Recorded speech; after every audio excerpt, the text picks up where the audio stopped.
नमस्कार दोस्तों, आप देख रहे हैं पंचायत के साथ में मैं राहुल पांडे।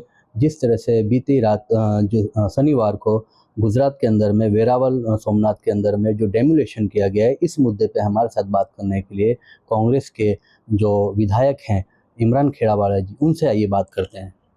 इमरान जी, जिस तरह से गिर सोमनाथ में वेरावल के पास में जो डेमोलिशन किया गया है, रातों रात 24 घंटे पहले ही ये किया गया है, इसे आप किस तरह से देखते हैं? हालांकि सुप्रीम कोर्ट ने जो ये बुलडोजर वाली जो राजनीति है उसको लेके कहीं ने कहा कि ये जो बुलडोजर वाला है इसको बंद करना चाहिए, कहीं ना कहीं उसकी अवमानना हो रही है सुप्रीम कोर्ट की।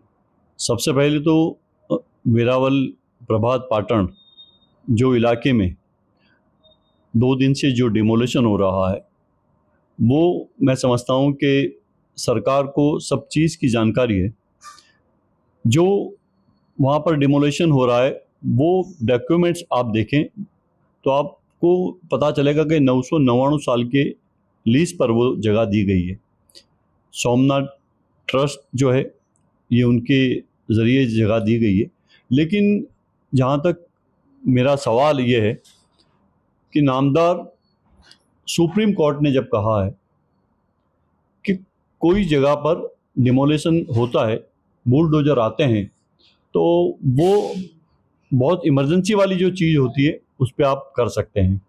लेकिन कोई धार्मिक जगह है, मंदिर है, मस्जिद है, चर्च है या कोई और जगह पर आप डिमोलिशन करते हैं तो अभी ये रोक लगा दीजिए। लेकिन मैं समझता हूँ गुजरात के अंदर न्याय तंत्र जिस तरह से जब सुप्रीम कोर्ट की बात नहीं मान रहा और डिमोलिशन हो रहा है, आज गुजरात हाई कोर्ट के अंदर इसका हियरिंग चल रहा है। मैं ज़्यादा कुछ बात उसके बारे में नहीं कह सकता क्योंकि अभी हियरिंग हो रहा है। उम्मीद हमको ये विश्वास है कि जिस तरह से वो लोगों ने जो डॉक्यूमेंट्स दिए हैं, जो उनके पास पुराने डॉक्यूमेंट्स है, उनके पास जो टोटल उनके पास जो उनके वहाँ के पेपर्स है, वो देखते ऐसा लग रहा था कि नामदार हाई कोर्ट जो गुजरात के अंदर है वो हमें चौकस इंसाफ देगी। ये मसला, ये जो काम हो रहा है, जिस तरह से सरकार की इसमें डायरेक्ट इन्वॉल्वमेंट है, मैं समझता हूँ कि सरकार का डायरेक्ट इन्वॉल्वमेंट है। कम से कम जो अर्जदार है उनकी बात को सरकार को सुनना चाहिए था। जब तुम्हारे को जब डेट दिए हो, डेट के पहले आप डिमोलिशन कर देते हो, उनका अभी एक वक्फ बोर्ड के अंदर उनका केस पेंडिंग पड़ा है, कलेक्टर के पास उनका केस पेंडिंग पड़ा है, ट्रिब्यूनल कोर्ट है वक्फ की, उसके अंदर केस पेंडिंग है। तो आपको इतनी जल्दी, इतनी कैसी उतावल थी कि आपको ये इतना जल्दी डिमोलिशन करना पड़ा? और वहाँ पर 500 साल 600 साल पुरानी मज़ार थी, दरगाहें थी, जिनके शिलालेख लिखे हुए हैं, वो चीज़ को भी उन्होंने तोड़ दिया। तो मैं समझता हूँ कि जिस तरह से ये जो हो रहा है, ये किस तरह कानून की धज्जियाँ उड़ रही है। वहाँ के जो अधिकारी है, वहाँ के कलेक्टर, वहाँ के पुलिस अधिकारी, एक माहौल ऐसा खड़ा कर दिया कि लोग डर गए। तो मैं समझता हूँ कि हमें विश्वास और भरोसा है कि नामदार गुजरात हाई कोर्ट और सुप्रीम कोर्ट जब ये पेपर देखेगी, जो डॉक्यूमेंट्स देखेगी, तो मुझे उम्मीद है कि वहाँ का जो लोग आए थे हमारे पास, वहाँ के जो अर्जदार थे, उनको ये चौकस इंसाफ मिलेगा। और ये इंसाफ इसके लिए मिलेगा कि आज पूरे देश के अंदर एक मोहब्बत की बात हमारे सम्मानीय नेता राहुल जी करते हैं, लेकिन कुछ लोग देश के अंदर हिंदू मुसलमान की राजनीति करते हैं। तो हमें यही देखना है कि मोहब्बत की बात है। हिंदुस्तान हमारा गंगा जमनी तहजीब से बंधा हुआ देश है। हर किस्म के लोग यहाँ रहते हैं, हर धर्म के लोग अलग अलग अपना संविधान को जिस तरह से उनको हक दिया है, वो संविधान को देखते हुए वो सब बात रखते हैं।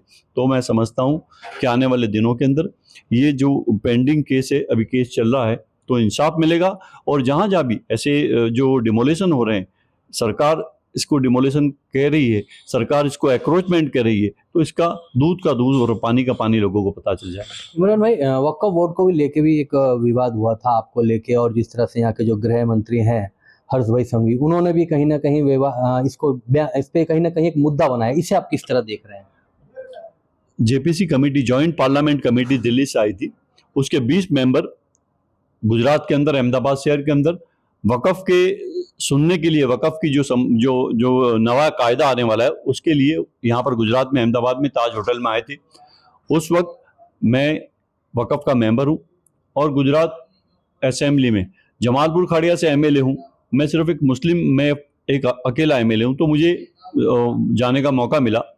मैंने बात रखी कि सरकार ने जिस तरह से वक़्फ़ एक्ट के अंदर जो सुधार किए हैं, सरकार नया कायदा जो लाने वाली है, तो इसके अंदर जो मुस्लिम समाज की जो प्रॉपर्टीज़ है, मुस्लिम समाज के जो मस्जिद है, दरगाह है, ईदगाह है, खानका है, ये सब चीज़ें जो अभी तक मुस्लिम समाज के जो अंडर में है और मुस्लिम समाज वक़्फ़ बोर्ड के अंडर में सब ये चलता है। आज हर राज्य के अंदर वक़्फ़ बोर्ड है। राजस्थान के अंदर वक़्फ़ बोर्ड है, पंजाब में है, हरियाणा में है, महाराष्ट्र में है, गुजरात में है, राजस्थान में, हर जगह वक़्फ़ बोर्ड है। जब सरकार ने ये जब नया कायदा लाए तो उसके अंदर मैं समझता हूँ कि जो ये वक़्फ़ बोर्ड के जो चेयरमैन है, जिन लोगों को ये जवाबदारी वक़्फ़ बोर्ड की सौंपी है, तो वो सिर्फ पट्टे वाले का काम करते हो जाएंगे, क्योंकि उनके पास सिर्फ पेपर लेने का है और पेपर वहाँ दे देने का है। ये तमाम सत्ता जिस तरह से कलेक्टर को दी जाएगी कि कलेक्टर आपको वेरिफिकेशन करेगा, उसके बाद में आपका रजिस्ट्रेशन हो सकेगा। तो ये मैं समझता हूँ कि वक़्फ़ एक्ट को ख़त्म करने की बात सरकार कर रही है। सरकार जिस तरह से खुद की ज़मीन है, जो गौचर की जगह है करोड़ों रुपए की, वो खुद नहीं संभाल सकती, सरकार ने वो बेच दिए।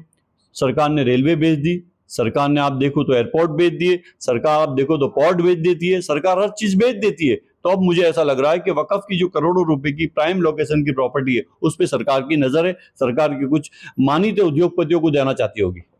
इमरान जी, जिस तरह से जम्मू कश्मीर में चुनाव है तो वहाँ पे अमित शाह जो गृह मंत्री हैं, उनका कहना है कि जैसे ईद आता है तो हम आप लोगों को गैस देंगे, इस तरह से वहाँ प्रलोभन दिया जा रहा है। तो कहीं ना कहीं ऐसा नहीं लगता कि इनका दोहरा चरित्र देखा जा रहा है, जिस तरह से यहाँ पे डेमोलेशन हो रहा है और वक्फ बोर्ड को लेके जिस तरह से अभी आप बता रहे हैं कि जिस तरह से उसमें बताया जा रहा है कि कलेक्टरों को पूरी पावर दी जाएगी, तो इसे आप किस तरह देख रहे हैं? देश के गृह राज्य मंत्री, मैं उनको यही कहना चाहता हूँ कि आपने जम्मू कश्मीर के अंदर इलेक्शन है, वहाँ आपने बोला कि हम 2 सिलेंडर गैस के ईद के दिन, मुहर्रम के दिन देंगे। बड़ी अच्छी बात है, खुशी हुई मुझे कि देश के गृह राज्य मंत्री ने ये बात कही है। लेकिन उसके पहले भी कहीं जो वादे उन्होंने किए थे, 15 लाख रुपए हर अकाउंट के अंदर, खाते के अंदर डालने की बात की थी, काला धन लाने की बात की थी, 2 करोड़ रोजगार नौकरी देने की बात की थी, छोटे बिजनेसमैन को लोन देने की बात की थी, जो खेडूत लोग हैं उनके देवे माफ़ करने की बात की थी। लेकिन सरकार सिर्फ जुमलेबाजी करती है। ये सरकार जुमलेबाजी की सरकार है। इसलिए गृह राज्य मंत्री ने 2 सिलेंडर की बात की है। मैं चलो देंगे तो अच्छी बात है, लेकिन लेकिन गुजरात में भी बीजेपी शासित है और भी राज्य में बीजेपी शासित है, तो वहां पर भी तो यहाँ की भी जनता को मिलना चाहिए ना।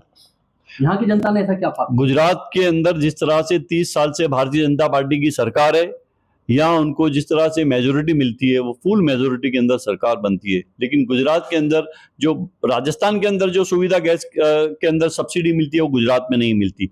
आप देखिए कि दूसरे और स्टेट के अंदर या भारतीय जनता पार्टी की सरकार है, वहाँ पर गैस के अंदर सब्सिडी मिलती है, वहाँ उनको सस्ते में जो सिलेंडर मिलता है। लेकिन गुजरात के अंदर आपको 1200 रुपये में सिलेंडर मिलेगा।